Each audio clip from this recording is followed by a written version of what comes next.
The next and foremost function of management is staffing. Staffing is the process of hiring eligible candidates in the organization or company for specific positions.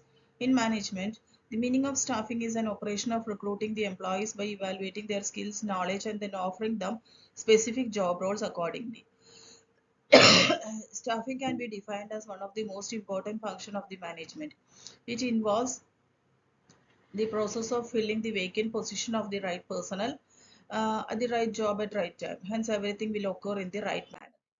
And there are certain important functions of staffing, and this includes the first and foremost function of staffing is um, to obtain qualified personnel for different job position in the organization.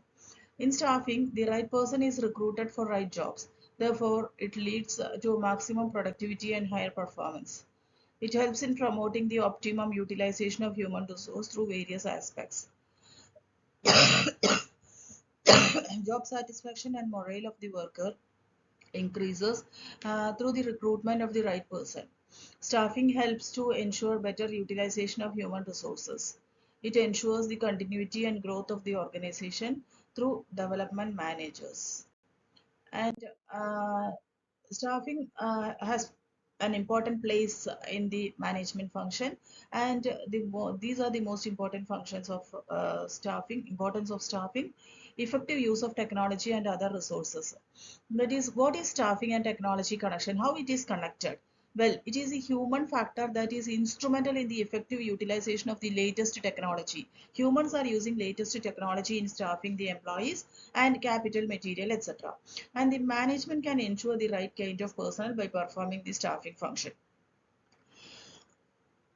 And next one is optimum utilization of human resources. The wage bill of big concerns is quite high. Also, a high amount is spent on recruitment, selection, training, and development of employees to get the optimum output staffing function to be performed in an efficient manner. And another importance of staffing is development of human capital. That is, another function of staffing is concerned with human capital requirements. Since management is required at all levels and to determine in advance the manpower recruitment, and therefore it has to be trained and developed the existing personnel for career advancement. This will meet the requirements of the company in the future. Then the motivation of human resources in an organization. The behavior of individuals is influenced by various factors which are involved, such as education level, needs, socio-cultural factors, etc. Therefore, the human aspects of the organization have become very important, and so that the workers can also be motivated by financial and non-financial incentives in order to perform their functions properly in achieving the objectives. And next one is building higher morale. The right type of climate should be created for the workers to contribute to the achievement of the organizational objectives. Therefore, by performing the staffing function effectively and efficiently, the management is able to describe the signature and importance which it attaches to the personal working of the enterprise. And next one is about the characteristics of staffing. Staffing has certain characteristics like people-centered, responsibility of manager, human skills, etc. People-centered means staffing can be broadly viewed as people-centered function, and therefore it is relevant for all types of organization. It is concerned with the categories of personnel from top to bottom of the organization. Blue collar workers, those working on the machines and engaged in loading, unloading, etc. And white collar workers, that is clerical employees. And a managerial and non-managerial person, professionals, that is company secretary, chartered accountants, doctors, engineers, etc. And responsibility of manager. The staffing function is the basic function of management which involves the manager continuously engaged in performing the staffing function. They are actively associated with the recruitment, selection, training, and appraisal of his subordinates. Therefore, the activities are performed by the chief executive, department managers, and foreman in relation to their subordinates. And the last function characteristics of staffing is human skills. Staffing function is mainly concerned with the different types of training and development of resources, and therefore the managers should use human relation skill in providing guidance, training to the subordinates. If the staffing function is performed properly, then the human relations in the organization will be cordially and mutually performed in an organization in an effective manner. So these are the characteristics of staffing. Next important function of management is directing. Directing is said to be a process in which the managers instruct, guide, and oversee the performance of workers to achieve the predetermined goals. Directing is said to be the heart of management process. Planning, organizing, staffing has no great importance if direction function does not take place. And directing initiates the action, and it is from here actual work starts. Direction is said to be consisting of human factors in simple words. It can be described as providing guidance to workers is doing so, doing the work. And directing involves four elements in directing is there, and there are they are communication, leadership, supervision, and motivation. And this study studied directing in length material notes on various directing elements. And supervising employees is an important part of directing. And supervising means while employees while doing the job, pushing them to perform better and leading them towards organization goals. And all examples of directing, telling individuals what to do and seeing them execute to do it in the best of their abilities is also a form of direction. And the main characteristics of direction includes pervasive function. Directing is required at all levels of organization. Every manager provides guidance and inspiration to his subordinates. It's a continuous activity. Directing is a continuous activity and it is continuous throughout the life of the organization. Human factor. Directing function is related to subordinates and therefore it is related to human factor. Since human factor is complex and behavior is unpredictable, directing function is becomes important. And next one is creative activity. That is, directive function helps in converting plans into performance. Without it, this function, people become inactive and physical, and resources are meaningless. Executive function. Directive function is carried out by all managers and executives at all levels throughout the working of an enterprise. A subordinate receives instruction from his supervisors only, superior only. Delegate function. Direction is supposed to be a function dealing with human beings. Human behavior is unpredictable by nature, and conditioning the people behavior towards the goals of the enterprise is what the executive does in this function.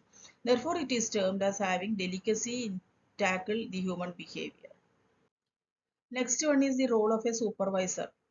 Supervision is an important part of directing, and supervisor has got an important role to play in factory management. Supervision means overseeing the subordinates at work at the factory level. The supervisors is a part of the management team and he holds the designation of first line managers. He or she is a person who has to perform many functions which help in achieving productivity. Therefore, supervisor can be called as the only manager who has an important role at execution level. There are certain philosophers who call supervisors as workers. They are yet some more philosophers who call them as managers, but actually he may be called as manager at operative manager. His primary is to manage the workers at operative level of management. And uh, next role, supervisor's role is there are several roles for the supervisors, and there a supervisor has to as a planner, supervisor has to plan the daily work schedules in the factory. At the same time, he has to divide the work to various workers according to their abilities. Then as a manager, it is rightly said that a supervisor is a part of the management team of an enterprise and he is an operative manager. And as a guide and leader, a factory supervisor leads the workers by guiding them the way of perform their daily tasks. In fact, he plays a role of inspirer by telling them. And as a mediator, a supervisor is called a linking pin between management and the worker. He is the spokesperson of management as well as worker. As an inspector, an important role of supervisor to enforce discipline in factory is work include checking progress of work against the time schedule, recording the work performance at regular intervals, reporting the deviations if any from those. He can also frame rules and regulation which have to be followed by workers during their work. Then as a Counselor, a supervisor plays the role of a counselor in the worker's problem. He may perform this role in order to build good relation and cooperation from workers. This is done not only by listening to the grievances but also handling the grievance and satisfying the workers. These are all the functions of directing. Next and the most foremost function of management is controlling. Controlling means the management of the organization is responsible for deciding predetermined standards and making sure that the performance of the employees match with the standards set by the management. And in the case of performance of employees does not match with the standards, then taking required corrective measures. The role of management of an organization is to make sure that the goals of the organization are achieved as planned and on time. Out of many functions of the management, control function is one of the most important function of the organization. Controlling means giving instruction to employees and making sure that the instructions are being followed as desired by the management. The management of the organization makes sure that the resources of the organization are being used properly and are being used for the growth of the organization and are not being wasted in any way. Control is a function of management that helps to check errors and take corrective actions. This is done to minimize deviation from standards and ensure that the stated goals of the organization are achieved in a desired manner. According to modern concept, control is foreseeing action. Earlier concept of control were used only when errors are detected. Control in management includes setting standards, measuring actual performance, and taking corrective actions in decision making. And the main characteristics of control is a continuous process and control is a management process. Control is closely linked with planning. Control is a tool for achieving organizational activities. Control is an end-to-end process. Control compares actual performance with planned performance. Control point out the errors in the execution process. Control minimizes cost. Control achieves the standard. Control saves time. Control helps the management monitor performance. Control compares performance against standards. Control is an action oriented. And next one is the elements of four basic elements in a control system are the characteristics or condition to be controlled, the sensor, the comparator, and the activator. They occur in the same sequence and maintain consistent relationship with each other in every system. The first element is the characteristics or condition of the operating system to be measured. Specific characteristics are selected because a correlation exists between them and the system's performance. A characteristic can be output of the system during any stage of processing, or it may be a condition that is the result of the system. The temperature in the room which has changed because of the heat generated by the furnace. And it is in an elementary school system, the hours of teacher works or the gain in knowledge demonstrated by a student or a national examination are examples of characteristics that may be selected for measurement or control. The second element of control, the sensor, is a means for measuring the characteristic. For example, in a home heating system, this device would be thermostat, and in quality control system, the measurement might be performed by a visual inspection of the product. The third element of control is the encompator determines the need for correction by comparing what is occurring within what has been planned. Some deviation from the plan is usual and unexpected, but variations are beyond those considered acceptable. Corrective action is required. It involves a sort of preventive action that indicates that good control is being achieved. And the fourth element of control, the activator, is the corrective action taken to return the system to its expected output. And the actual person, device, or method used to direct corrective inputs into the operating system may take a variety of forms. It may be hydraulic controller positioned by a solenoid or electric motor in response to an electronic error signal, an employee directed to rework the parts that failed to pass quality inspection, or a school principal who decides to buy additional books to provide for an increased number of students. As long as a plan is performed within allowable limits, corrective action is not necessary. However, this seldom occurs in practice. Information is the medium of control because the flow of sensory data and later the flow of corrective information allow a characteristics or condition of the system to be controlled. And these are all the four basic elements of controlling, that is characteristic, sensor, comparator and the activator. Thank you. And next one is types of control. Types of control includes feedback control, concurrent control, feed forward control, steering control, and yes or no control.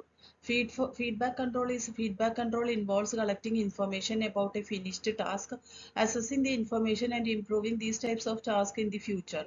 Example, managers may take feedback from their employees and improve the process based on the feedback. Concurrent control is the real-time control, wherein the problems are checked in real time and the action is also taken in real time to avoid any losses. A typical example is real-time traffic analysis of a website in case server goes down. Feed forward control or predictive control. A preventive control is one where you foresee the problem before it occurs and therefore you are able to prevent it. Steering control. As with any vehicle that is on the road, a steering control is one which steers the process onto the right path. In this scenario, the process is ideally an ongoing process and is continually steered in the right direction. It is a combination of feedback control and concurrent control. Next one is yes or no control. Most typically used in production scenario is yes or no control, and this yes or no control are like an assembly line, either the product is up to quality or it is not. Similarly, the yes or no control is a simple control that decides whether an activity should proceed or not. Apart from these types of control, controls may be grouped according to three general classifications. That is, the nature of the information flow designed into the system, open or closed loop control, and the kind of components included in the design, that is man or machine control systems. Then the relationship of control to the direction decision process, that is organizational or operational control. And first one is open and closed loop control. This is a street lighting system controlled by a timing device is an example of an open loop system. At a certain time each evening, a mechanical device closes the circuit and energy flows through the electric line to the lamps. Note, however, that the timing mechanism is an independent unit and is not measuring the objective function of the lighting system. If the light should be needed on a dark, stormy day, the timing device would not recognize this need and therefore would not activate energy inputs. Corrective properties may sometimes be built into the controller, for example, to modify the time the lights are turned on as days grow shorter or longer. But this would not close the loop. In another instance, the sensing comparison or adjustment may be made through action taken by an individual who is not part of the system. For example, the light may be turned by someone who happens to pass by and recognizes the need for additional light. And the next one is human and machine control. That is, the element of control are easy to identify in machine systems. For example, the characteristics to be controlled might be some variable like speed or temperature, and the sensing device could be speedometer or thermometer. An expectation of precision exists between the characteristic is quantifiable, and the standard and the normal variation to be expected can be described in exact terms. In automatic machine system, inputs of information are used in a process of continual adjustment to achieve output specifications. When even a small variation from the standard occurs, the correction process begins. The automatic system is highly structured, designed to accept certain kinds of input and produce specific output, and programmed to regulate the transformation of input within a narrow range of variation. Next one and the last type is organizational or operational control. The concept of organizational control is to implement in the bureaucratic theory of Max Weber. Associated with the theory are such concepts as span of control, closeness of supervision, and hierarchical control. Weber's view tends to include all levels of types of organizational control as being the same. Most more recently, writers have tended to differentiate the control process between that which emphasizes the nature of organization system designs and that which deals with the daily operations. To illustrate the difference, we evaluate the performance of a system to see how effective and efficient the design proved to be or discover why it is failed. In contrast, we operate the control system with respect to the daily inputs of material, information and energy. And these are all the additional three types of control in the types of control. Thank you. Next one is about the steps in controlling. We already know that controlling is regarded as one of the most important management functions, and in fact without the presence of a control function the entire management function will become obsolete. The management will not be able to determine if the plan is working properly or not, or if it is properly implemented or not. The main objective of the control process is to make sure that the activities of within an organization are going as per the planning. Control process help the managers in determining the level of performance of their respective organizations. And there are various steps involved in controlling process. These include mainly five steps. That is establishing standards and methods for measuring performance. Then measure performance. Does performance match the situation? Or yes, if yes, do nothing. And if it is no, take corrective action and re-evaluate the standards. These are the steps, main steps in the controlling process. And what first one is establishing standards. What is the meaning of this standard? You have to know that what is the meaning of this standard. Although setting goals and standards are part of the planning process, it is also an important role in controlling also. The main objective of controlling is to guide the business towards the desired target. Therefore, if the employees or members of a business are well aware of the target, it will result in more awareness about the target. The managers must communicate the goals and objectives clearly to the employees without ambiguities. An organization in which everyone is working towards a common objective has a better chance to grow and prosper. Measuring actual performance against the set standards. Next one is measuring the performance. Measuring the performance means the immediate action that managers need to take after being made aware of the goals is to measure their actual performance and compare that with the standards already set. This helps in identifying if the plan is actually working as was thought to be. Once a plan is implemented, the task of manager is to monitor the plans and evaluate. Managers must be ready with an alternative plan or suggest corrective measures in case the plan is not going as was intended. This can be done only when the managers are measuring their actual performance. The way performance can be evaluated is to measure in monetary terms, hiring financial experts. This step of controlling is helpful in detecting future problems and issues and is essential for taking decisions immediately so that the company is able to recover from the losses. Next one is determine the performance matches with the standards. Whether the performance is matching with the standards or not. We have to determine that. That is the third step. Checking if the performance matches with the standards is very important. It is important step in controlling. In this step, the results are measured with the already set the result. If the standards matches, if the performance matches with the standards, then we don't want to do nothing. If it is not, if the performance is not matching with the standards, then we have to take corrective actions and reevaluate the standard. That is the last step, taking corrective actions. Corrective actions need to be taken when there is a discrepancy. Correct actions provide protection against loss and stop them for reappearing in future. This was all about the topic of steps in control process, which is an important topic of business studies for commerce students. For more, we need to know about this controlling about more. A detailed study of these steps we have to make. This is an important part of management, that is the steps in controlling. Mainly the following steps involved. Once again, I will repeat mainly these steps involved in control process are establishing standards and methods or ways to measure performance. Then second one is measuring actual performance. Third one is determining if the performance matches with the standard. Fourth one is taking corrective action and re-evaluating the standard. And if the performance is not matching with the standard, then we have to take a last step is we have to take a corrective actions and reevaluate the standards in order to make the goals effective. These are the first main steps involved in the process of controlling.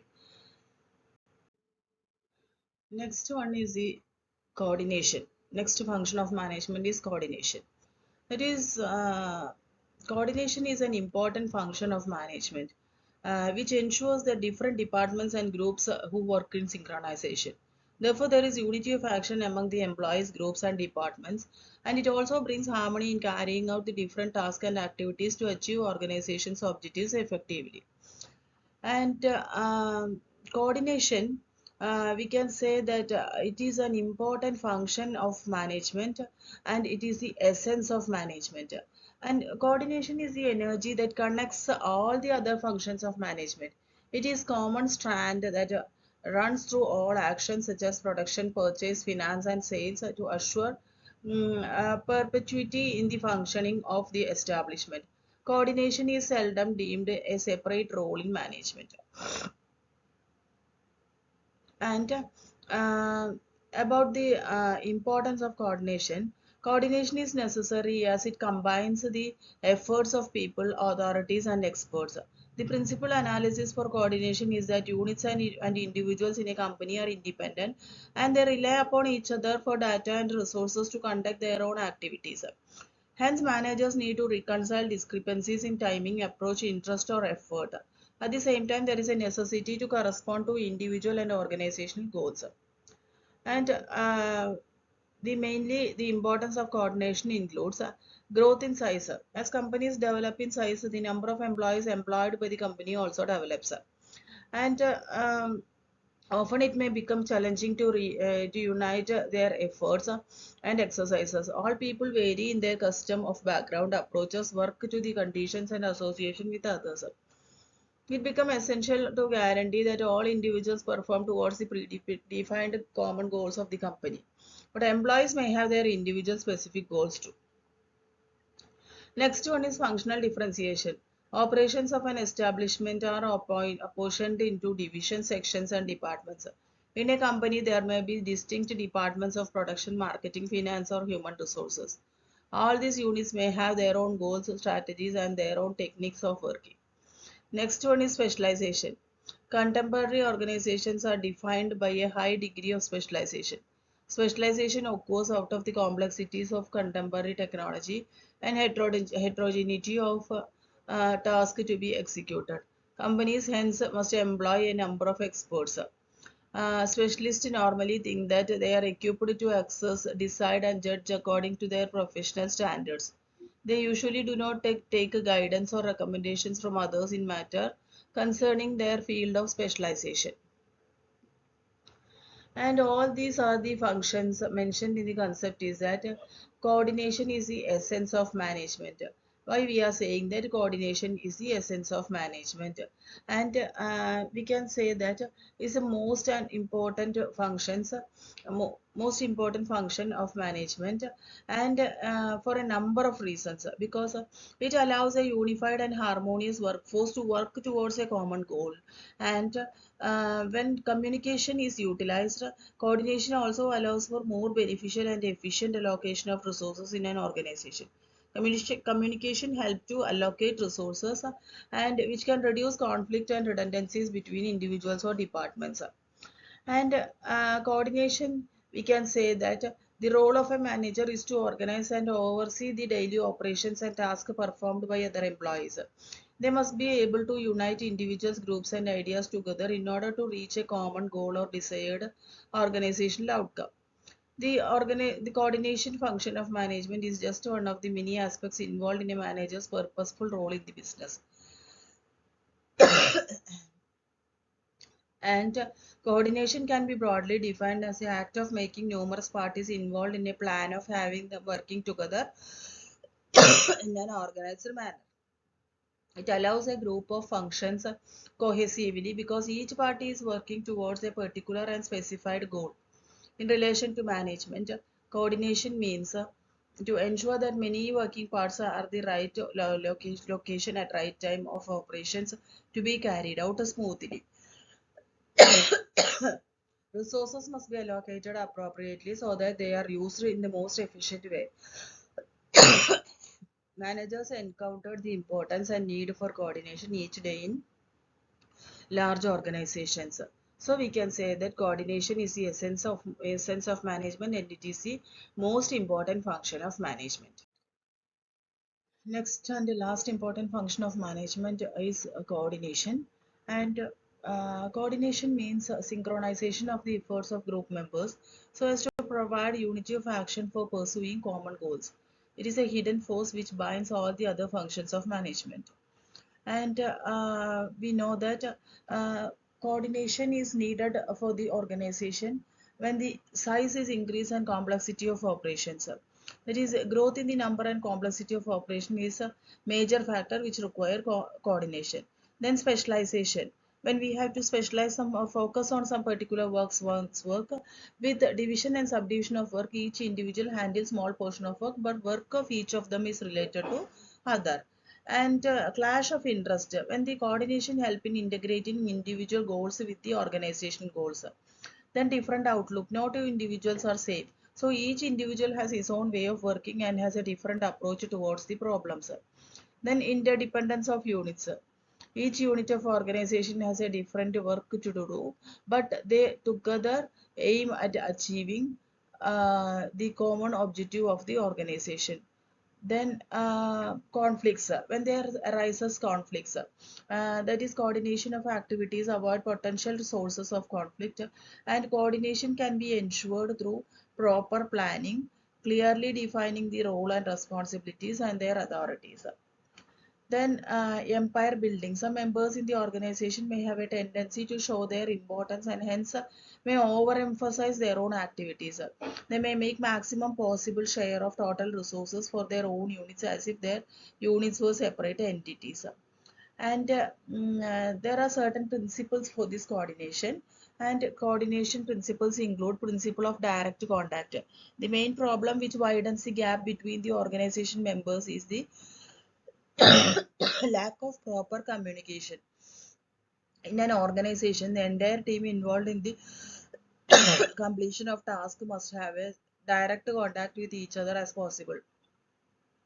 It helps to avoid long communication channels. Inadequate communication triggers misunderstandings and organizational conflicts. Next one is principle of coordination in early stages. Coordination among the organization members should be established from the early stages of workflow. In other words, effective coordination is possible only when all the members, be managers or those working at the lowest level of workflow, coordinate with each other. Principle of continuous process of coordination. Coordination is not a one-time job or drive. In fact, it is an ongoing process to conduct the ongoing orchestra of organizational activities. If organization coordination breaks at any stage, it digs heavy on the organizational resources. Then, principle of situational authority. To ensure coordination, managers may even need to exercise the authority vested in them as per the situation emerges. The purpose of using such authority is not to gain dominance over others, but to bring about integration and harmony in the functioning of an organization. Fowler termed this as the law of situation. And next one is about the characteristics of coordination. Coordination assimilates group efforts. Coordination combines diverse business activities into a purposeful group activity, ensuring that all people work in one direction to achieve organizational goals. It provides a common focus to group efforts so that the performance is as it was planned and scheduled. Coordination assures unity of action. Coordination directs the activities of different departments and employees towards achievements of common goals and brings unity of individual efforts. It performs as the binding force between the departments and assures that all actions are aimed at achieving the organization goals. In an enterprise, the production department needs to coordinate its work with the sales department so that the production takes place to the demand in the market. Then next one is coordination is a continuous process. Coordination is essential at every stage of managerial process function. Stating right from the stage of planning, it continues till controlling. It is a continuous process that is required at all levels in all the department till the organization continues its operation. In an enterprise which makes the shoes, first they need to come up with a good plan. Then they have to make sure that there is an adequate workforce and continuously monitoring were production proceeding according to plans. In marketing, the marketing department also needs to promote their promotional and advertising campaigns so that they can increase their sales. These are all about coordination.